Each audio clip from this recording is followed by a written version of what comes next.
Yes, but the South Sudanese, I mean, as I say, first of all, it's like generally, I mean, they often meet the prerequisites to be fashion models. So they're tall, they're slim, they have the right measurements, and also their faces are the traits are in a way what the market has been looking for a year. For we've been looking, as we can say, has always been the same, like in all the edition of Africa's Next Supermodel, and of course there are some requisites.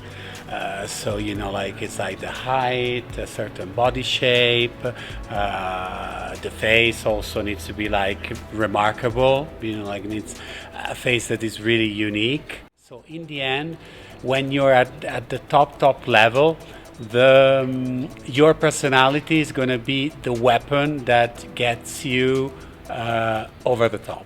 Need to do like something special. I think that it is already happening. That there are more and more coming from all the other countries, and what they need to do is the same. Is they need to be in perfect physical shape. Perfect physical shape, of course, for high fashion. There is a technical requirement. This is why they normally have to, like to be slim and have, like that slim constitution. It's just because they need to be able to wear the smallest size that is being sold in fashion boutiques. Now, every time they ask me, oh, but like in the 90s, the supermodels of the 90s, they were one size bigger than the supermodels of today. Why is that? Because at the time, the main market for fashion, where fashion was sold, were the United States, and American women.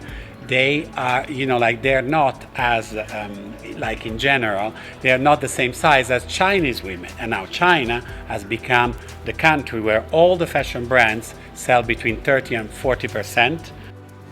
Hi everyone, my name is Matteo Puglisi. I'm the CEO for Select Model Management. We're happy to welcome everyone to Nairobi and to be part of Africa's Next Supermodel and to see these beautiful 16 girls that are going to compete tomorrow for the grand final of Africa's Next Supermodel. And we're looking forward to work with many of them in the coming months. What we've been looking, as we can say, has always been the same, like in all the edition of Africa's Next Supermodel, and of course there are some requisites.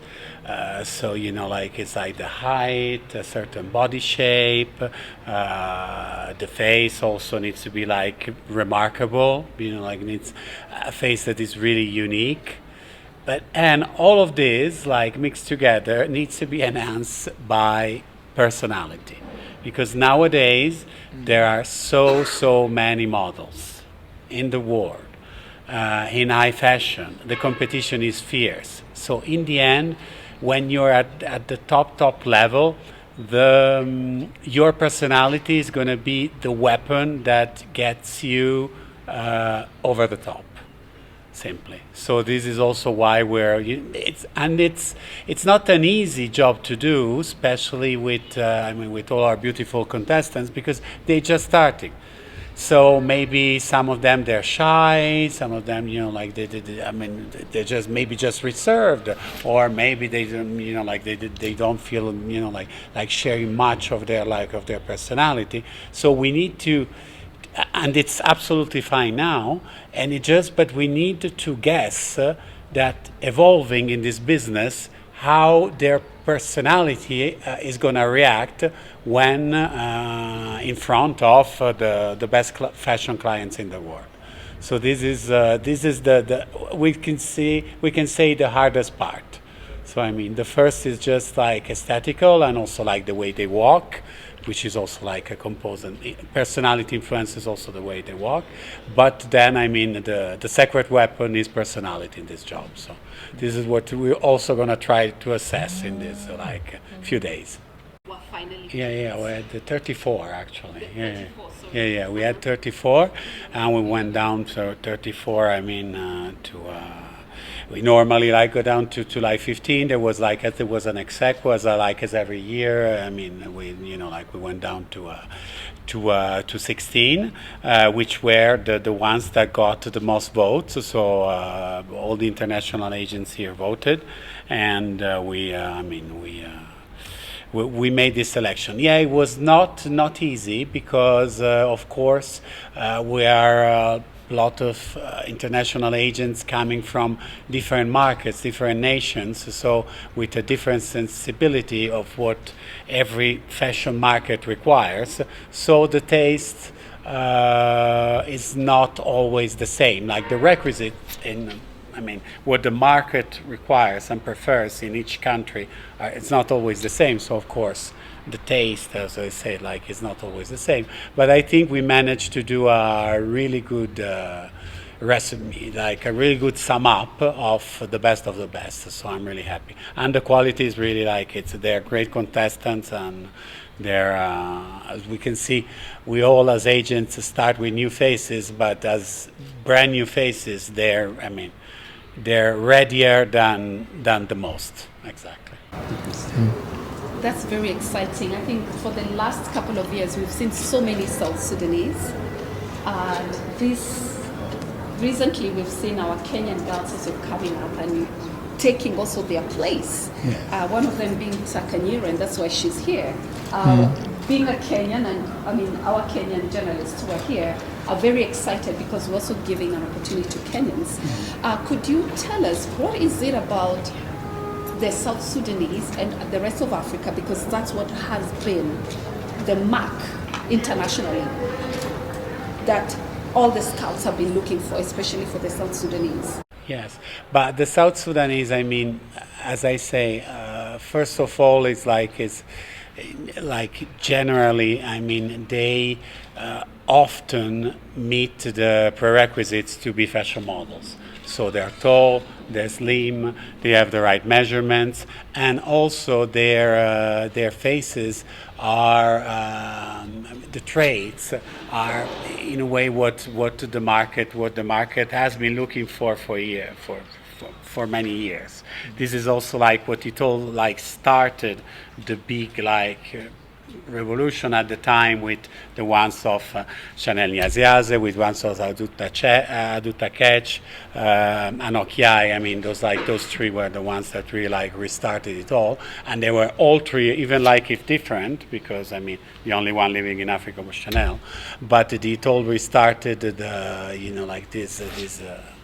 this appetite, this presence, this strong presence of African models on the worldwide fashion scene. And then from that it evolved because, of course, having made an eye on South Sudanese, then it extended to, in general, all of Africa. Before, I've been growing as an agent where in a market where at the top level, the only black models were African Americans. We did not have, there were just, one or two, that had a career that was lasting some years, but then it was always the new ones were always African Americans.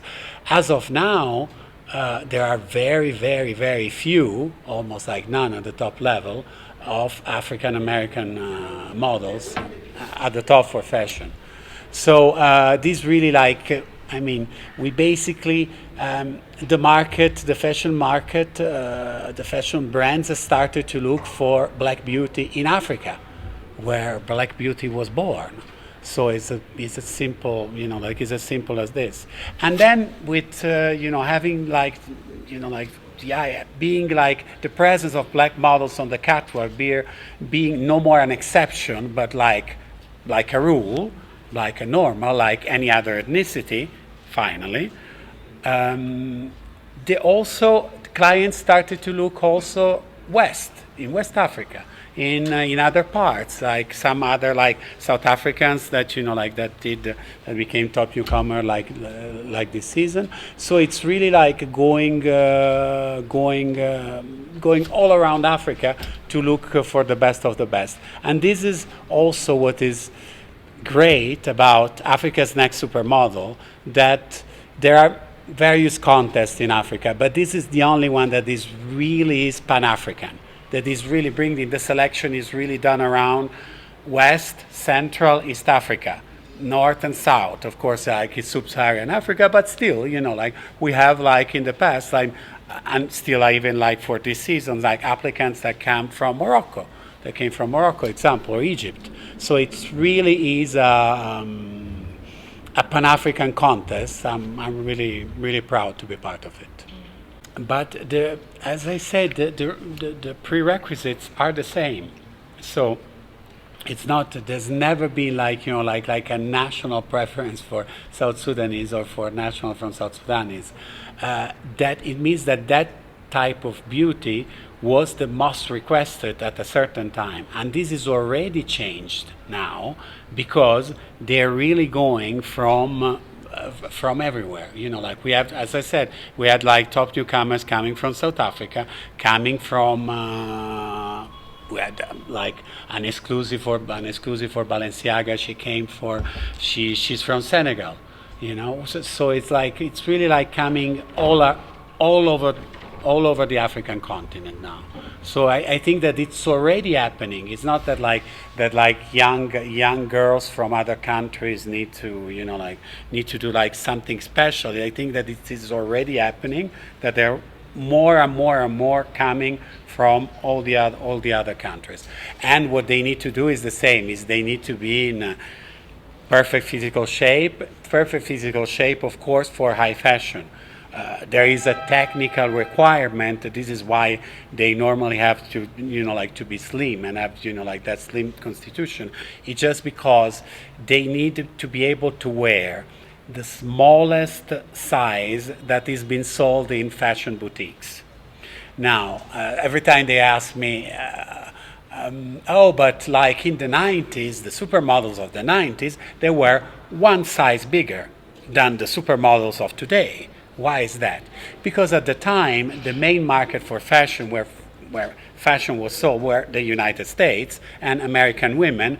They are, they're not as, like in general, they are not the same size as Chinese women. And now China has become the country where all the fashion brands sell between 30 and 40% of their clothes, like when they make 30 to 40% of their turnover. So in order to reach the Chinese client, they had to create one size smaller as the smallest size.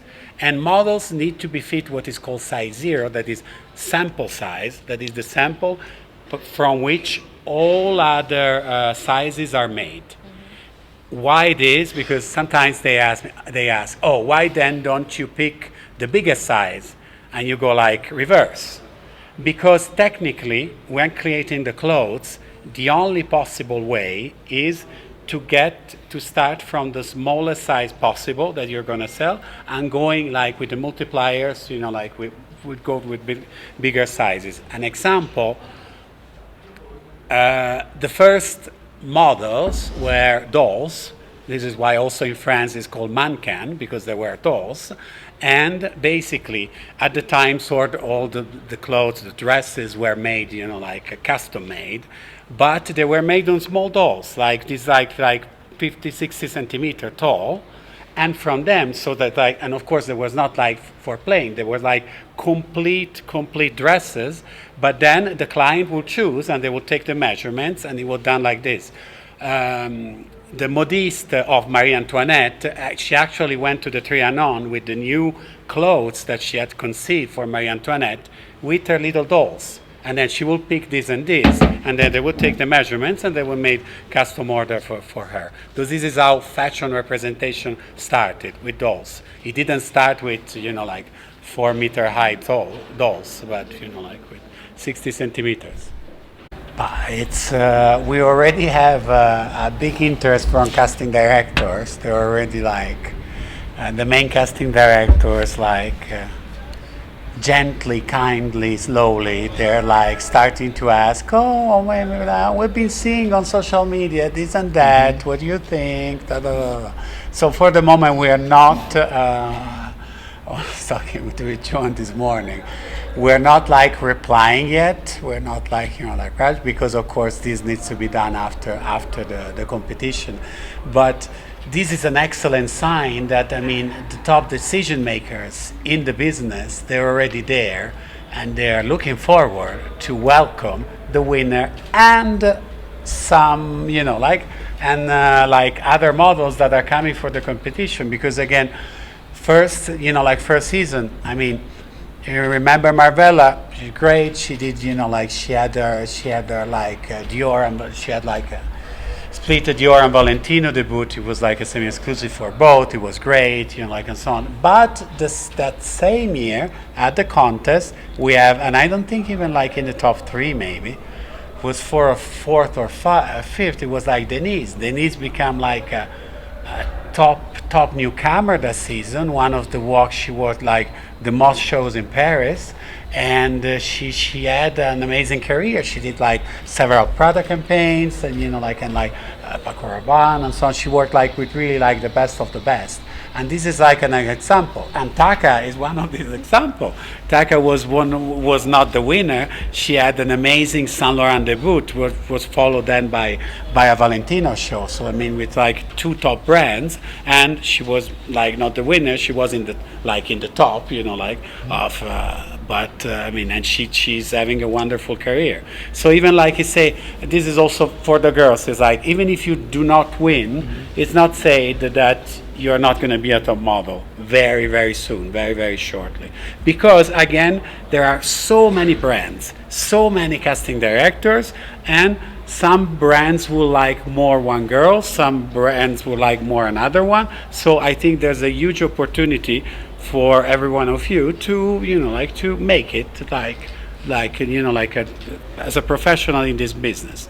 Not for everyone, because it's still a very highly selective business, but there are opportunities even if you do not win this competition. Absolutely, the past and the present proved it.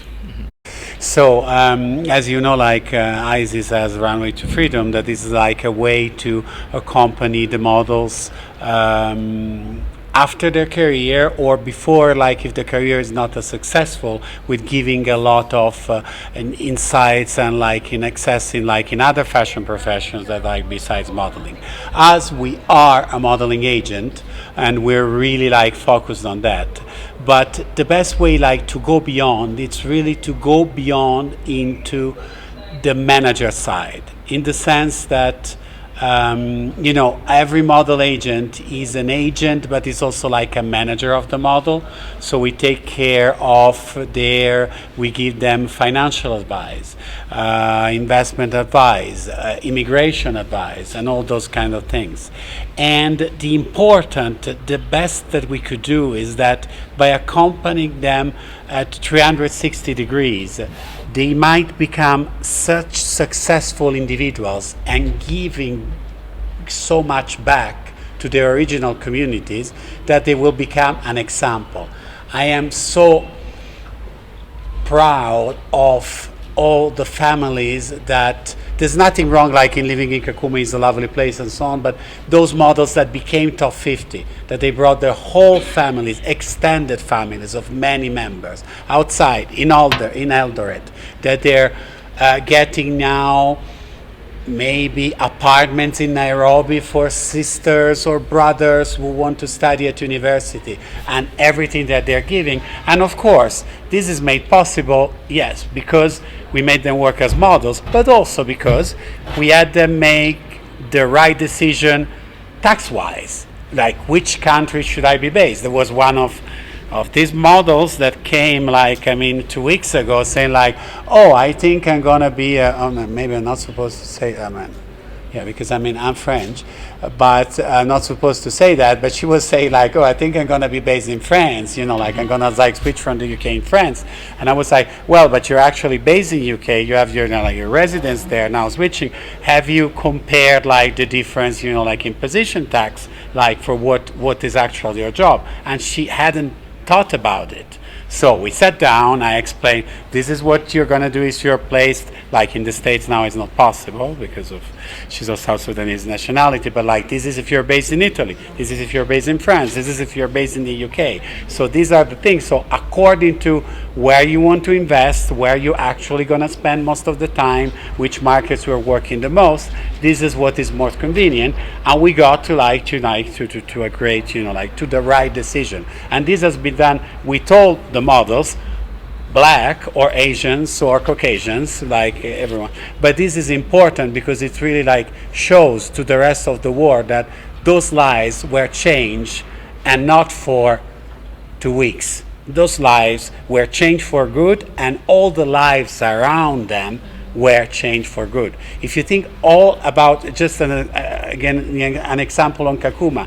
of how many models with their extended families managed to improve like the conditions, and we know because I mean when you go like closer to Kakuma, well, you have to refuel your car to a gas station that is owned by one of ISIS models.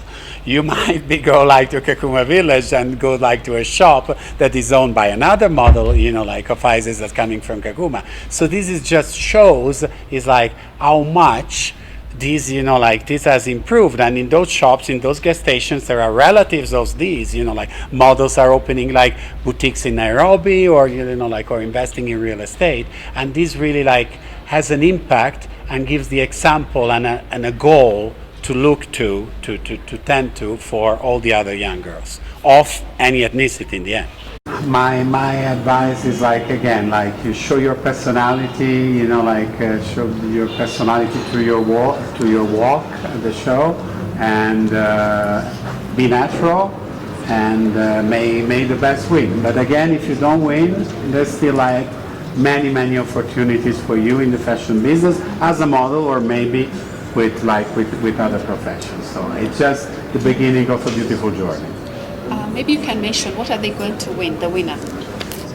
The winner is gonna win like the sponsors offering the $5,000, and then she's gonna be signed with Select Worldwide and starting with Select as soon as possible. But again, other girls will be signed either with Select or with other agencies, even agencies that as I said, as we are followed by the casting directors, we're also followed by other agencies that unfortunately they couldn't be here for reasons like of health or business and so on. So it's not just like the agencies that are here, there are also other agencies that will receive your profiles and will go through, and so there is a high opportunity for you to be represented. And this is the start, because the agency is going to invest in you, starting with a visa and all the expenses related to it, in order for you to be able to access the major fashion markets and start your career. So this is what is at stake. I'd like you to say a final word and honor Madam Okorodudu, who's not going to be there because she's mourning. Yes. Just also to be she's part of it, but she's not present physically, just to honor her. Maybe a remark. I mean, for Joanne is Joanne is the closest woman. Is the woman most close to a legend that I think I know personally, and I'm so happy of working with her like all those years. She's been going through a tough time because I mean she lost a great man with whom she built a great family, but I'm sure that with